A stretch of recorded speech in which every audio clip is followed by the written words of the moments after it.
Yo guys, what is happening? What's going on? What is good? Welcome back to a video, not a reaction video, a review video. So in these types of videos, I'm going to be talking a lot about just my overall feelings of said band or artist, because there's a lot of things that I guess I want to just take like an overlook of the artist rather than, judging an artist based on the specific song that I'm reacting to. So today we're going to be talking about the band's stage presence. We're going to be talking about their musical ability. We're going to be talking about the song structures. We're going to be talking about mixes, masters, productions, lyrical content, and also why the artist or band or rapper sucks. So today's video is going to be titled Why I Think Nightwish Suck, because honestly it's just going to get more views. Anything for views, you know what I'm saying? But no, to be honest, in these videos I do want to talk about a lot of things which I can't talk about in the reaction videos, because obviously with the reaction videos I am specifically focusing on the song rather than the band as a whole, and there are a lot of things that I want to say about the band which I just don't have time to say in my reaction videos, because I try and keep my reactions about 10 to 12 minutes long, not 20 to 30 minutes long. So that is what I'm going to be doing. I think I've already done one for Ginger, Tool, which is yet to go out. I'm going to be doing one for Nightwish, and so on and so on and so on. So let's get started, guys. I started listening to Nightwish around, I want to say maybe a month ago, and in that month I have reacted to about, I want to say maybe 7 or 8 songs pending for to be released, and I just feel like I've got a good grasp on what the band is as a whole. I feel like, for me, I don't just listen to a song or watch a music video and I'm like, yeah, sweet, cool. Alright, nice, I like that, I don't like that. I actually pay attention. You guys have seen it. I mean, for God's sakes, I read the lyrics, which not many reacting channels do. So I just feel like, when I listen to an artist, I like to actually specifically really focus on them, learn a lot about them, watch them and all that kind of stuff. And I just feel like I have a lot to say, and we're going to start first and foremost with the band as a whole. Now, for me personally, right, as much as I love the band, what I love even more is how theatrical they are on stage. That for me, I have not even watched any of their music videos, because you guys were the ones who said I should react to their live videos, because their live videos is where it's at. And you know something? I personally feel like live is where they shine. Their music is phenomenal, but see their live performances, oh my god, you really see their personalities just shine out. I absolutely love the chemistry between the singer, the bassist, the drummer, the keyboardist, the guitarist. Each and every one of them, they gel so well together, but they're also so good individually. You see the drummer just wiling out, bro. Like, he is having the time of his life. They don't need each other to have fun. They can have fun on their own individually. And that is something that I feel is very, very important, because, at the same time, you want to look at one member and be like, yo, look, he's doing something funny. Look, she's doing something cool. Look, he's doing something funny. And not always have to rely on all of them kind of coming together to make it entertaining. So I feel like they can hold the ground super, super well. I love when, I can't remember which song it was, but I think it was the keyboardist and the guitarist. Like, he gave him a beer while he was playing. Stuff like that, it just makes it so entertaining, so fun to watch live. The singer in general, her stature is just, dude, she is tall, and you just look and you're like, oh my god. You have the bassist, who is quite comedic with the way he sings, the way he plays. He looks like that guy who is super, super chill, and you just take to him. The guitarist is kind of on his own, just doing his own thing and looking like a boss, and I don't know, I think all of that together live is just phenomenal. One thing that I noticed as well is when artists perform live and they have an amazing stage production, that's when these guys are taking themselves seriously. It is not just about the music, dude. It's the whole package, man. You go there, you pay money, you want to see lasers, you want to see pyro, you want to see lights, and they nail every single one, man. I went to watch Slipknot live in Glasgow, and oh my god, like, for me, I was actually paying more attention to the pyro, to the DJ had like one of those flat escalators in front of him. See, stuff like that, I'm watching and I'm just in awe. So when I see stuff like that, when I see that, you know, the artists pay money to get their performances professionally recorded, when I see artists taking, you know, pride in wanting a really good stage production, I'm just like, you know what, these guys take themselves seriously, and I absolutely love that. And I'm more than happy to invest my time and money into checking these guys out and giving them the time of day. Because, dude, the amount of rappers, for example, because I'm a huge rap head, that have the laziest stage production, because for them it's all about the money. You know, at the end of the day, the money that goes into their stage production comes out of their own pocket, out of their own budget. It doesn't come out of the label's budget. So, for example, if an artist is paid like $400,000 for a performance, you know, they will then have to be like, okay, cool, well, shall we spend $200,000 on, you know, lighting and all that kind of stuff? So it is, you know, it comes out of their own budget, it comes out of their own pockets. So to see an artist do that, for me, is just like, yo, dude, you have earned my respect. They're thinking about the whole package. They want to entertain the fans, not just by music, but by stage production, by, you know, by lights, by pyros, and that, for me, 2 thumbs up, man. Their musical ability, I mean, the fact that I can't remember what it was called, something in the Pendulum. The fact that that song itself is about 15 minutes long and they played it flawlessly. I did not hear one note mistake. I did not hear a lyrical slip up. I did not... It was perfect, played perfectly. The mix was perfect, the performance was perfect, the tempo was perfect, and they just looked so comfortable. Obviously shows that they practice a lot and they are just good in general. They're very talented people musically. So that, for me, is another thing as well, man, because although I love, I love live music, because that's where the artist is real. There's no studio magic happening. If they make a mistake, they make a mistake, it's real. But these guys, man, you can tell that they put 100% into the performance. I think I was listening to System of a Down live, and I was so disappointed because the guitars were just sloppy, the artists were sloppy, the tempo was all over the place, and maybe that's their thing, but for me, I'm just not a fan of that. It's, you know, it's just, yeah, it's not for me. So in terms of musical ability and just, you know, practice and being able to perform perfectly, dude, 10 out of 10. And I'm gonna just bring this up. Their song structures, for me, it's like all over the place. 1 minute there's a short song, 1 minute there's like a hella long song. And I don't know, I have nothing really too much to say about that, but I just think it's cool. I love the fact that in the last song, the 14-minute song, there are chapters, and each chapter sounded completely different. So it didn't sound like one actual song. It sounded like multiple songs in the one song. It's kind of like a book.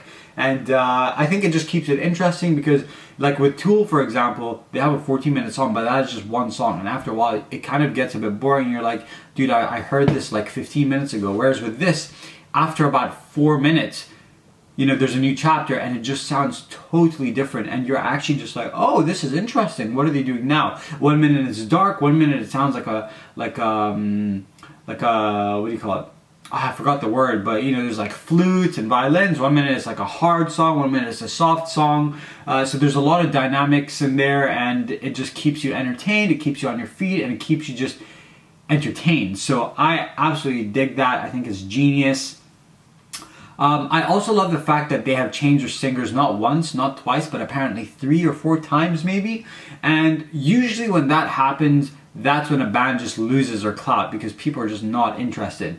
With this, it just shows that, you know, the fans are not just focused solely on one member, but they are focused on the artist as a whole. It just shows that the artist's musical ability is there, man, and it's about the music, it's about the feel, it's about the vibes, it's about just, I don't know, just that feel, man, because that's what music is, dude. Music is not about looks, it's not about politics, it's all about just the feel that it gives you. And it just shows that Nightwish is not one member, but it's a collective. You know, it's like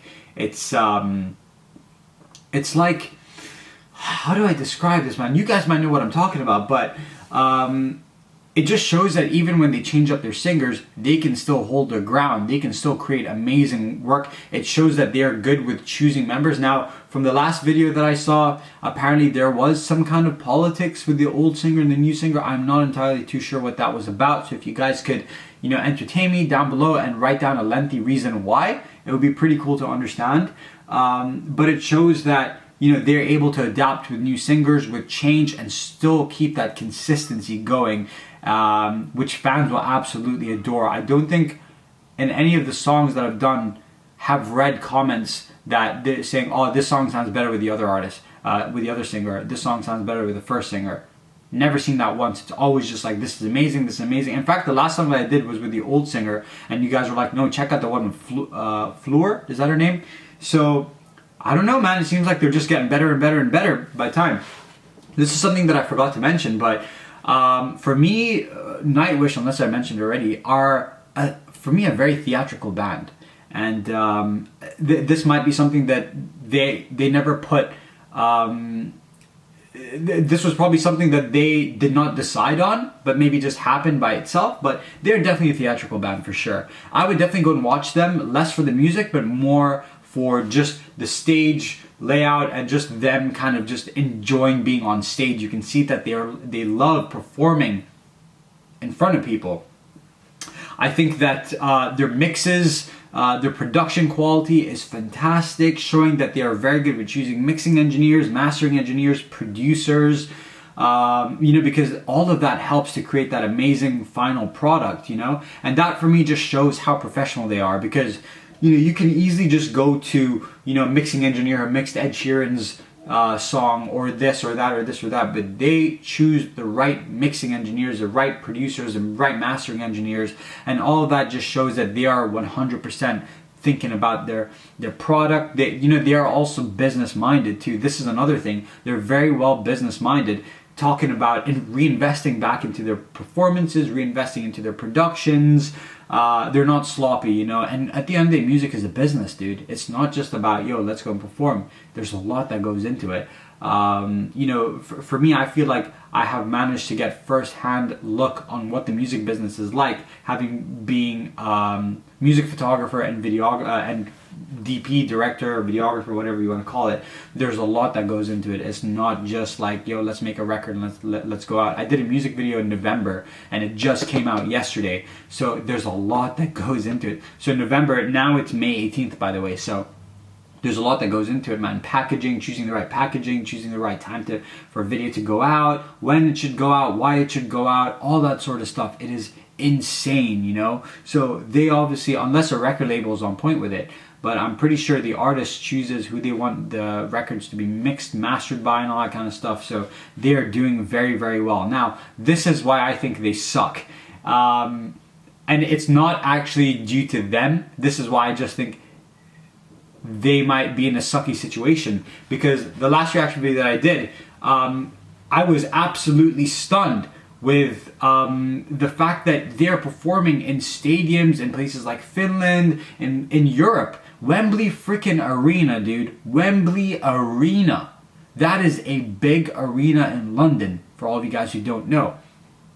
But someone mentioned that they're very successful in Europe, but not in America. And this is what sucks, because their potential, if they broke out in America, would be insane. Obviously, you can make a very good living performing in Europe. Europe is a very big place. It's not small, you know. You've got, I mean, Russia isn't in Europe, but you know what I'm saying? Like, it's basically right next to Europe. You have places like Russia where you're performing. You have Germany. You have Poland. You have what do you call it? Switzerland. You have the United. Well, I mean, I don't know if the UK is part of the European Union now, so things might change in terms of them being able to make money and perform here as easily as they were before. But what I'm just saying is, you know, there's a lot of countries involved that are in Europe, so they can make a very good living and be successful in their own right. Apparently, they have sold over hold on, I want to get this right, okay? I really want to get this right because yeah, this is to do with numbers here. So they have sold nearly 900,000 copies and over 9 million records worldwide. 900,000 in Finland, 9 million worldwide. That for a band like this, symphonic metal, power metal, folk metal, gothic metal, is very rare. Okay, this does not happen to every single band like this. So first and foremost, their fans are super dedicated, and that's a very special thing. But if they broke out in America, everyone knows if you break out in America, boom, you know, it is what it is. You will be very successful, and they could be even bigger if they broke out in America. But for some reason, this is where politics are obviously involved. It just seems like they haven't managed to really do so, and that sucks. I'm pretty sure they do perform in festivals in America. They probably still do